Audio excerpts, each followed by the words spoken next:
Welcome to the film for. कहानी की शुरुआत सन 1997 से होती है, जहाँ पर हम गाड़ी में एक जिन नाम के लड़के को देखते हैं। जिन अपनी माँ, अपने बाप और अपनी यूसुफ नाम के भाई के साथ रहता है। जब यहाँ पे हमें ये पता चलता है कि ये अपने नए घर में शिफ्ट हो रहे हैं। जिन जब अपनी इस घर को देखता है तो उसे ये घर जाना पहचाना लगता है, जबकि जिन ने तो पहले इस घर को देखा ही नहीं था। हो सकता है इस घर को उसने अपने पास्ट में देखा हो। इसके बाद सीन शिफ्ट होता है और हम जिन के भाई यूसुफ को देखते हैं, जो कि हमेशा से अपनी क्लास में टॉपर रहा था और यूसुफ ने अपनी ग्रेजुएशन भी एक टॉप यूनिवर्सिटी से की थी। पढ़ाई के साथ साथ यूसुफ स्पोर्ट में भी काफी ज्यादा अच्छा था। इसी बात ने यूसुफ को लड़कियों के बीच काफी ज्यादा पॉपुलर कर दिया हुआ था। यूसुफ किसी भी किस्म का कोई भी नशा नहीं करता था और वहीं दूसरी तरफ जिन एक एवरेज बच्चा था और जिनको अक्सर मेंटल ब्रेकडाउन होते रहते थे। इसके लिए उसे रोज दवा लेनी पड़ती थी। जिनको लगता था कि अगर वो किसी पर ट्रस्ट कर सकता है तो सिर्फ वो उसका भाई यूसुफ है। इसके बाद हम पास्ट में पहुंच जाते हैं। वहाँ पर हम ये देखते हैं 1 साल पहले यूसुफ का पैर टूट गया था, जिसकी वजह से यूसुफ लंगड़ा के चलता है।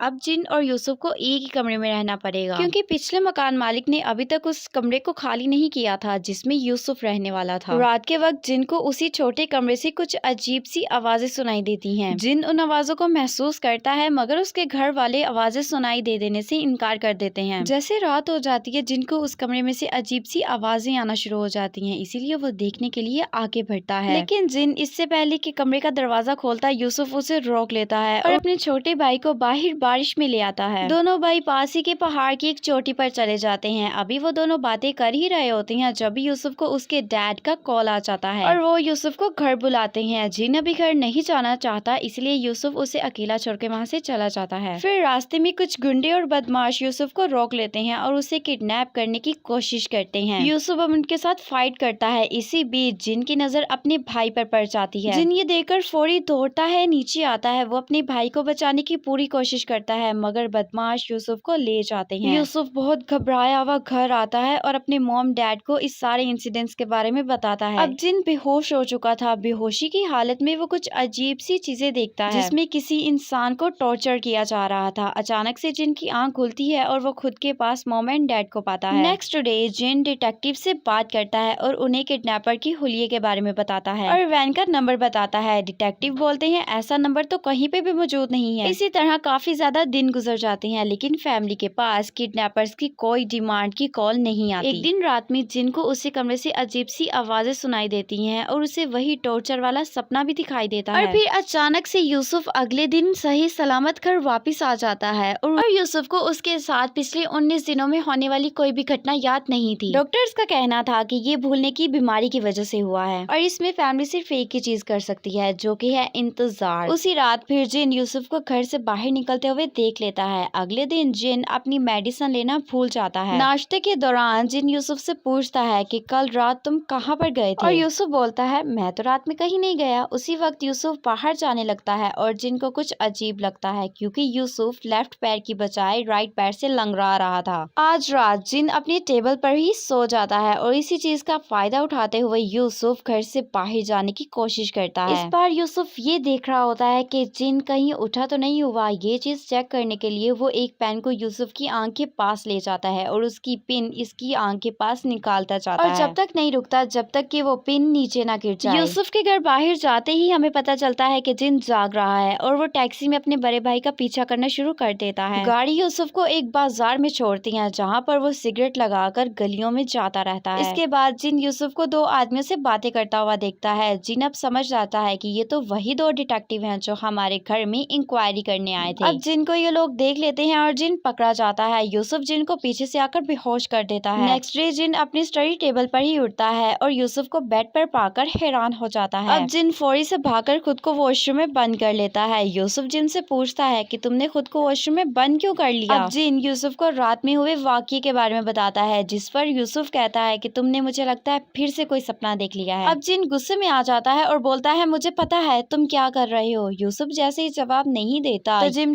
चुपचाप एक एल्युमिनियम पाइप को अपने हाथ में पकड़कर वॉशरूम से बाहर आता है और जब भी यूसुफ जिन को पकड़ लेता है और उसे शांत करने की कोशिश करता है। यूसुफ जिन से कहता है कि पेंसिल से लेकर डिटेक्टिव तक जैसा तुम बोल रहे हो ऐसा कुछ नहीं हुआ। और फिर यूसुफ जिन से पूछता है कि क्या तुमने कल रात गोलियां ली थी, जिस पर जिन शांत हो जाता है क्योंकि जिन को याद आ जाता है उसने तो कल दवाई ली ही नहीं। इस पर जिन शांत हो जाता है और यूसुफ घर से बाहर आ जाता है। यूसुफ के बाहर जाने के बाद जिन अपनी स्टडी टेबल पर जाता है और जब भी वहाँ पर उसे पेंसिल की वही पिन नजर आ जाती है। अब जिन को इस बात का यकीन हो जाता है कि यूसुफ जिन से झूठ बोल रहा था। अब जिन इस सारे मामले के बारे में अपनी माँ को बताता है और जिन की माँ बोलती है मैं इस बारे में तुम्हारे बाप से जरूर बात करूंगी। लेकिन जिन बोलता है नहीं, अभी हमें और सबूत इकट्ठे करने होंगे। और फिर रात होते ही जिन अपनी माँ को यूसुफ के साथ उसी के बारे में बात करते हुए सुन लेता है। अब जिन को इस बात का पता चल जाता है कि ये उसका रियल परिवार नहीं है बल्कि ये उसकी फैमिली होने का सिर्फ नाटक कर रहे हैं। तभी जिन की माँ को उसके बाहर होने का एहसास होता है और वो बाहर चेक करने के लिए चाहती है। अब वो जिन के कमरे में आती है उसे चेक करने के लिए, लेकिन जिन सही सलामत अपने बेड पे पहुंच जाता है। उसकी माँ के जाने के बाद जिन अपने रूम की एक विंडो से बाहर कूद जाता है। इसी दौरान जिन को चोट भी लग जाती है। तभी जिन की मुलाकात बाहर उसके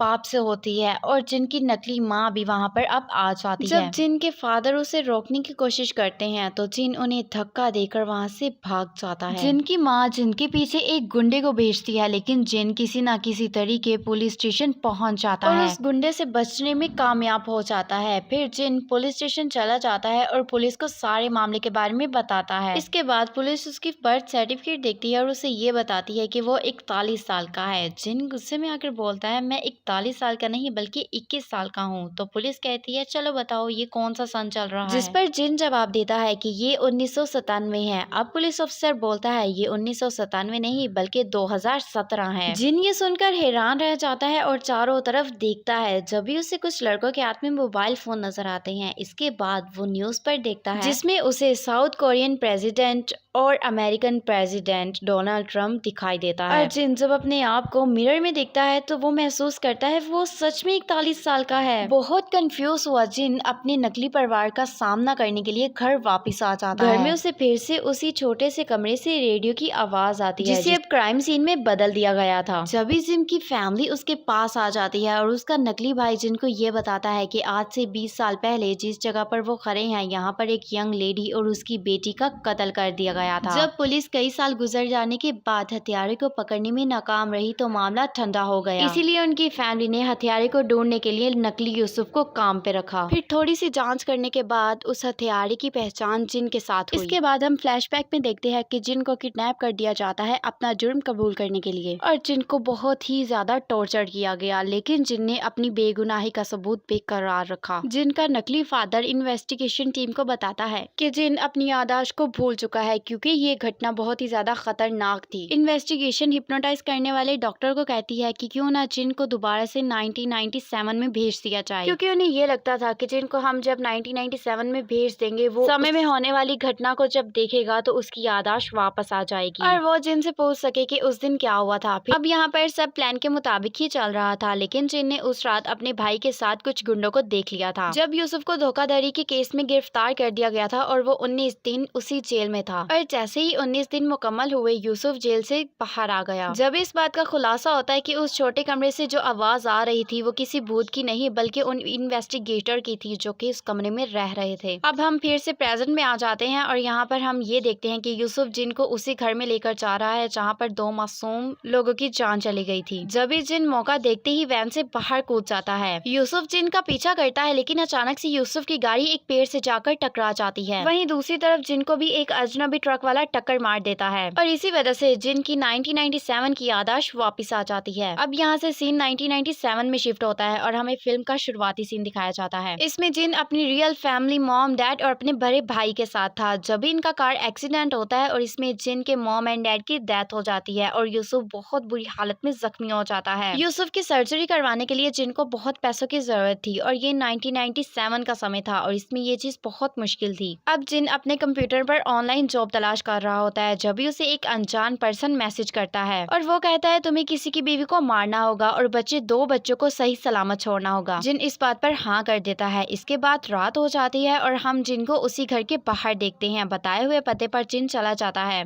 जिन ये काम नहीं कर सकता था, इसलिए वो यहाँ से जाने वाला था कि दोनों माँ बेटी जिन को देख लेती हैं। जिन घबरा जाता है और वो हड़बड़ाहट में आकर दोनों माँ बेटी का कत्ल कर देता है। जब एक छोटा सा बच्चा बाहर आता है और जिन को देख लेता है, जिन उसके पास जाता है और उसे वापस कमरे में जाने का बोलता है। जब जिन घर वापस आने लगता है तो वो एक पिक्चर में देखता है कि ये तो उसी डॉक्टर का परिवार है जो कि उसके भाई की सर्जरी करने लगा था। और अब जिन उसी अनजान पर्सन से मिलता है और जिन देखता है कि ये तो वही डॉक्टर था। जिन अब ये जानना चाहता था कि आखिरकार ये अपनी फैमिली को क्यों मरवाना चाहता था। फिर डॉक्टर जिन को ये बताता है कि पैसों की कमी ने उस डॉक्टर को बैंक करप्ट कर दिया था और उसने अपने बच्चों को बेघर होने की खातिर अपनी वाइफ को मरवाया, क्योंकि उसके नाम पे उसने काफी ज्यादा इंश्योरेंस करवा रखी थी। अब जो कि जिन ने डॉक्टर की पत्नी के साथ साथ उसकी बेटी को भी मार दिया था, इसीलिए डॉक्टर जिन से कहता है कि अब मैं तुम्हारे भाई यूसुफ को भी मार दूंगा। इसी बीच उन दोनों में हाथापाई शुरू हो जाती है और जिन डॉक्टर को छत से नीचे धकेल देता है और फिर उस डॉक्टर की भी डेथ हो जाती है। जब भी फिल्म वापस प्रेजेंट में आती है और जिन अपने आप को एक हॉस्पिटल में देखता है। अब यहाँ पर जिन का नकली भाई यूसुफ आता है जो कि किसी कारण बच चुका था। अब वो जिन को जहर देकर मारने की कोशिश करता है। जब भी जिन उस लड़के को बताता है कि उसकी याददाश्त वापस आ गई है और वो लड़का जिन को बताता है कि मैं वही छोटा सा बच्चा हूँ जिसे आज से 20 साल पहले तुमने उसकी माँ और बहन को मारकर उसे रूम में सोने के लिए भेज दिया था। उसके मॉम, डैड और आपी के गुजर जाने के बाद उस बच्चे के सारे पैसे उसके रिश्तेदारों ने हड़प लिए थे और एक अनाथ आश्रम में बड़ा होने के लिए छोड़ दिया था। वो जिनसे ये कहता है कि तुमने मुझे उस दिन क्यों नहीं मारा, अगर तुम मुझे उस दिन मार देते तो आज मुझे ये दिन ना देखना पड़ता। और वो जिन से पूछता है कि क्या उन हत्याओं की प्लानिंग उसके फादर ने बनाई थी, जिस पर जिन झूठ बोलता है और कत्ल की सारी जिम्मेदारी खुद पर ले लेता है। लेकिन वो लड़का जिनकी बात पर यकीन नहीं करता। अब जबकि जिनको एहसास हो जाता है कि उसने किसी मासूम परिवार की जान ले ली है, इसीलिए वो खुद को जहर का इंजेक्शन लगा लेता है जिससे जिन की डेथ हो जाती है। वहीं दूसरी तरफ उस लड़के को भी अपनी फैमिली के हत्यारे का पता चल चुका था, इसीलिए वो हॉस्पिटल की खिड़की से कूदकर खुद की जान ले लेता है। और यहीं पर इस मूवी का एंड हो जाता है। चिंगालाला हुहा।